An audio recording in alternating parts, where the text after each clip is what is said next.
My name is Zishan Roshanali. Standing up here with me is Joseph Yamas, Zachary Croy, Curran Hutton, and William Delach. So what is your typical summer vacation? For me, that might be hanging out with friends and family, eating a bunch of food, going to an amusement park, or going to like the beach or the pool. I went to Florida this past summer and I had a problem with this typical summer vacation. Playing varsity football, it's almost a necessity that I'm active every single day and I'm not getting off my game. Not only so I can keep my skill set sharp, but because when I come back to practice for summer camp, I don't want to come back and lose my breakfast in the morning. So what did I do when I needed this problem to be solved? I went to the local park by my grandma's house and I went out there and I looked for people that can maybe pass me the ball because being a receiver, there's only so much I can do with just myself. I can work on my footwork, but what I really needed was to work on my hands and look for people to play a 7-on-7 game with. But when I got there, no one was there. So what I went back home and that was all to it. So this is why we created the Team Up Sports app, because not only just for me, 30% of young adults, primarily ages 16 to 21, had this issue. So what this Team Up Sports app does is it connects people like myself, athletes who are looking for other people to play with, whether that may be football, pickleball, tennis, golf, whatever it is. Just staying active is a necessity for not only me, but for 30% of young adults just like me who you can play anytime, any place, and with anyone. So this is our demo. It's a very simplistic design and it's very user-friendly. All the user has to do is open the app, put in their email, it will bring them to a brief survey, and all they have to put in is where they're from, where they play at, what sports they play, and what skill level they think they are. Next, they're gonna open up to their teammates. So these are people that we've manually matched with them within their area and skill level for them to play with at any time, and all they have to do is click on the profile and then join into a chat and ask them when to play. Next up is an added feature that we've got through many interviews. It's something called a pickup game. So somebody can go in the app, open it, put in a time, place, a date, and then it will notify everybody within the area that there's a pickup game available. All they have to do is click on the notification and then they join the game. Next up, we have our notifications tab. That's a very simple tab that basically will notify someone like Zishan that he's got a team up that we've manually matched, or it will tell him when there's a pickup game available or anytime that a payment goes through. And then our reviews tab was another highly requested feature. After you play with somebody, you can open the app, you review them, and you say if they're who they say they are, and if they're the level they think they are. Our total addressable market is valued at approximately $3.66 billion, and the market that we're in is the sport connections apps market. We got this number by multiplying the amount of people by our individual unit price at $9.95, and that's where we got our $3.66 billion number. Our serviceable addressable market is valued at approximately $50 million. These are active adults that are looking for sports partners to play with right now. Our market share percentage is what we'd like to achieve in our first couple years of business. This is estimated to be about 0.0015%. We have three major competitors that we focused on. Our first indirect competitor is Facebook, and while it's a competitor, it's indirect because it doesn't have the functionality to specifically connect people for sports. You can connect with people you know, friends of friends on Facebook, but not specifically people for sports. Our two direct competitors are TennisPal and Spond, and while TennisPal is directly created to connect people or to connect you with people to play sports with, it's only tennis. And Spond is similar, but instead of only tennis, it's only pickup games. There's no one-on-one games or anything like that. So what we're doing here with our MVP is we're testing two main components: our customer segments on who we should target with our marketing, and our pricing and how much will they pay for that. Next up, we have our marketing strategies. Our main marketing strategies are gonna be any social media platforms, including Instagram, Facebook, YouTube, and Twitter. And then we also wanna go into local gyms and set up a nice little booth to help do spread of word, where we can hand out our flyers and our business cards to try and get more people to sign up for our app. Our channels are gonna be our website and the App Store, and then our customer relationships are gonna be gyms and sports arenas that we're gonna try and partner with, and then our social media. Now we have our pricing strategies. So our first thing that we have is our starter swing. That's a 30-day free trial for anybody that is new to the app and doesn't really know if they want to pay for it yet. Then we have Active Rally, that's a $9.95 membership, monthly membership. We got this number through many interviews where people were very comfortable with paying this price. And then we had our Pro Circuit, that's a year-long trial, so they have to sign up for a year, but they only paid $7.99 a month and they get full access to the app with no ads. Our COGS, also known as cost of goods sold. Our gross profit margin is gonna be about 74.6%. You got this number? By Apple and Google Play Store take about 15 to 30%, and payment processing takes about 3% of all profits made. Now we have our profits. In year one, we're only expecting to make around 114,000 in revenue, which would lead us with about 14,000 in gross profit or net income. And then by year five, we're expecting to make around 3.3 million in revenue, and then that will leave us with the 615,000 net income. Our market share, we're expecting to reach around 300,000 people on our first year with a 1.5% click-through rate, giving us around 6,000 total customers with an estimated revenue of 114,000. So our MVP does two main things. We're talking about two main things. It's how we're implementing our strategy and what we're gonna do with that. We're gonna do that through our concierge. Concierge is a manually delivered service without all the automation and scaling. Through this, we will validate our demand, our pricing, and our user experience.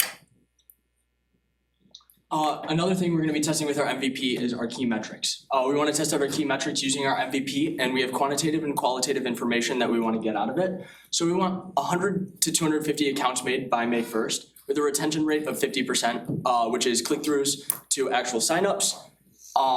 And we want price acceptance of 33%. So we want 33% of people to use the paid version in the first 3 months by May 1st. Our qualitative information is we want 80% of positive customer reviews, and we'll do that through the in-app reviews and Google surveys. We also want to pay attention to pain points and dissatisfaction to see how customers are responding to different features to fix them. We'll be measuring those key metrics with 4 tools. First of all, Google Forms, as Curran talked about, to get reviews from our users or more feedback from them. We're gonna use MailChimp to share our updates and price changes and app updates. We're using our stands at gyms, as Joey talked about, to use our in-person activities to express and share our app. We'll be using Glide and App Creator to expand our MVP and create a better app, and then Wix to expand our website.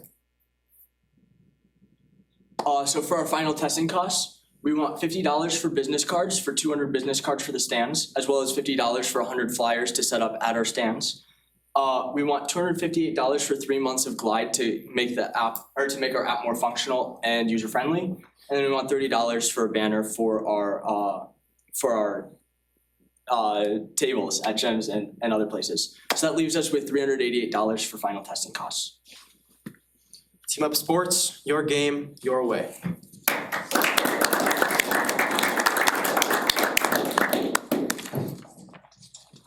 Clarify what the MVP experience is gonna be like for the users that you sign up?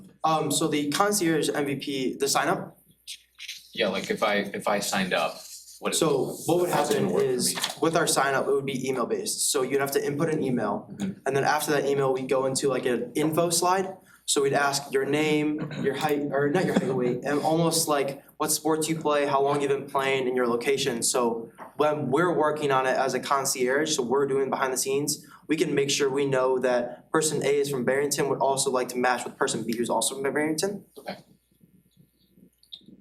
Are you targeting only like free sports that are using park district fields or like a basketball court indoors or during winter months? You know, these are facilities that have costs, so how do you approach those businesses? You had mentioned that part of your strategy was gyms and sports arenas, that's more of like a B2B. Maybe just explain how you plan to work with facilities that have costs and then also the B2B approach that you mentioned in your slide but didn't really go into? Yeah, so we were planning on like creating what's it called, like discounts for gym members. So trying to partner with gyms and you know, possibly get discounts for gym goers. And so if you sign up through a gym, you can see those pickup games at your gym, as well as possibly hold events at certain gyms for those people who already have memberships. Have you guys reached out to any of these businesses? I'm sure they give you a lot of insight as to, you know, how, if maybe they have something already or how, you know, their memberships are meeting and interacting and all that, or So we if had they're a- using one of your competitors already or something. Yeah, so we had a meeting last weekend and we reached out to YMCA and asked them if we could have a meeting with them, if I call a Zoom or an in-person meeting to discuss a product like this, to see if that would be something they would use, something they wouldn't, or something where, yeah, I'd use only this, or yeah, I'd use only part of this, which is another thing where we're trying to get those reviews, those positive and negatives. Would you mind reviewing the financial slide, the graph or whatever? It looked to me like, The 5-year model? yeah, 5-year model. It looked to me like, it seemed a little out of whack, like your revenue is gonna be 114,000, but you're only going to have 10% basically So with net this. income. Why such, it seems So like a with this, higher we percent haven't, revenue. with this 5-year model, we have SG&As and startup costs added into this, which we haven't discussed yet. So we wanted to put this up to show that no matter what, we will be a profitable business even after not being able to calculate our SG&As and our startup costs. So what, like, where is this money going? I mean, you're running an app where that, sure, you get 30% off the top to the app store, but where is the other 60% going? So that's what the SG&As and startup are, the For startup example, costs. like, give me a for example. We haven't discussed that yet. We haven't gone into depth on that. Majorly, what was in the system is server costs, like server upkeep, and other stuff like that. Just other SG&A costs. Right. Just so we're clear, we're only supposed to be talking about gross profit, so revenue and cost of goods. So you actually could disregard this. Okay. Slide, to be honest with you. Fair enough. So revenue and cost of goods and gross profit, those are the things that. Who are the 100 to 250 individuals that are gonna be sent, like what demographic are you targeting in the MVP? We're targeting people majorly from like 15, like freshman year in high school, to 30-ish. And also a lot of people that are going to gyms and parks, yeah. I wouldn't discount the senior community with like pickleball and stuff, you know? Yeah, we've talked about that, but from our interviews, we figured out pickleball isn't necessarily like a priority for us, considering a lot of gyms have pickleball already, and those pickleball courts are constantly filled. It's different with like, you know, basketball courts where, you know, sometimes you walk in and you're looking to play a little pickup game. Maybe there's 1 or 2 people, but pickleball courts are constantly booked out, constantly full. And it's a like easy enough sport, I'll say. I don't know what word I'm looking for, but it's like an easy enough, casual enough sport that you're not really looking for someone that's at like a super specific skill level to you. Yeah. You know, you can kind of get on the court and play Yeah, as well. it's almost like a cult. They have their own, they already got it. And their own Baseball, matchmaking. you need X amount of guys, exactly. people love it, but Yeah. how do you put a game together? Yeah, sports Yeah. like basketball, baseball, even hockey. I play hockey myself. Yeah, And pond hockey. there's especially- there's games. It's called Red Ice, where it's just any adults come in and it's a 1-hour sheet of ice. You split teams up, and there's sometimes where there's five people there. There's sometimes where there's 50. So it's hard to, with this, we'd be able to make sure there's always that 20 or there's always more than that. How do you envision delivering, except that there's a problem, but is it an ongoing problem for each individual such that they would pay monthly for it? In other words, once they've come up with, say, their group of 20 guys that may be willing to play pickup basketball, why would they keep paying for the app when they can just get each other's phone numbers and texts? So like, how are you gonna deliver ongoing value to those customers? Well, that's part of the reason that we have the freemium model. We wanna have that free version as well with ads. Okay. So if at any point they have their group, you know, and they don't wanna pay for it anymore, they can still have it in their back pocket with the ads. Okay. So if they ever go out of town or anything and, you know, hey, I'm looking for someone to play tennis with, you know, they can just pull it out and, you know, find someone near where they are at that point. What sort of economics have you researched on the advertising? Like how are you generating revenue on the advertising? We haven't looked too much into ad revenue yet, but that's just like a basic general outline that we have for ourselves at some point. I think this is a really clever idea, and I applaud your guys' use of the MVP process to flesh this thing out. A couple questions that I have for you. One is, have you had a chance to do focus group testing to try to determine purchases? We have not. Okay. Is that part of your plan moving forward? Yes, well, not specifically, we've been trying to target specific areas. So if that's areas around the gym, if that's all the basketball players that go to the gym, we haven't done specific testing. I would highly recommend that, because I think that's going to tell you to really monetize this opportunity. And if so, what that price point might be, because you might find that it's different than what you will see. I think that could be really helpful for you moving forward. The other question I have for you is, you have kind of two channels here. One would be trying to organize people that aren't currently members of certain clubs, athletic clubs, or using the back end process to try to get clubs to organize their members to get more involved. So I think that you might want to explore both those channels, because there could be a play, but the play would be very different on each of those. Yeah. But if you could help drive new members to large gyms, because they're always looking for ways to attract new members, and if you could try to help organize the membership into these team sports, that would really increase participation at the club, which is really key to them maintaining their membership over time. So maybe then the play would be to sell that back end piece to the clubs, help drive that membership. Yeah, that would be our goal, is getting the individuals, so the tennis players like Will, or the football players like Zishan, Right. and then getting those gym goers to also, or almost the gyms to post those big basketball games or the pickup games for the gym goers. One of the benefits of pickleball right now is it's being played by a lot of retirees. Yeah. Well, they have a lot of time on their hands to organize that stuff.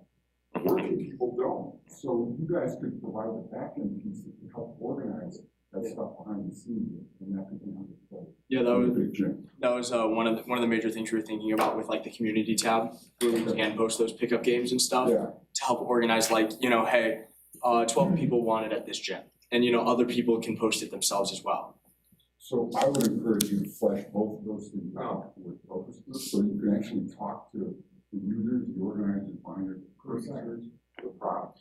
Can we go to Ask? 388, yeah, 388 ask. 258, what does that get you for the app creation? That seems quite low. Did you, For the Glide app creation, it is an AI app to make those apps. So in our demo, you saw the login page, the photos. So with that 258, we'd be able to go more in depth on making sure when you click that photo, you get a full profile. You get how long they've been playing, what sports they play, and with that community tab, you'll be able to message the person that started it, see how many people are going. So with that this 258, is functionality, yes, yeah. not just mock-up. Yes. And then you mentioned Wix, but I don't see Wix in the domain name. Is that part of the ask? So Wix was just, we had a landing page that we previously did in class. So with that landing page, we've already developed it. What about the So domain name? domain name, we haven't looked into a domain name yet. I think it was $1 for the domain we wanted. So we didn't think it suit to put $1 for domain name. 389. I think you guys have it like, if you look at the law numbers, it takes one person to do tennis, 3 people to do pickleball. But if you think about the outdoor field sports like soccer, football, 7-on-7, baseball, soccer, and all of that, you need more than 10 people to make it Yeah. work. And the fields are usually more accessible in different parts. So I think like that lane and the, you know, the connections you guys have with you know, athletics and the ecosystem at the high school, you know, go down that road to maybe work on And especially because finding this. all of us are sports players, tennis, football, wrestling, hockey, and then chess club. So. Takes 2 to tango. But we'll be able to talk to as many as people as possible, and that's how we're gonna get out. That's how we're gonna get through everyone. We need number 389, 389? Thank you. all right. 389 it is, good job.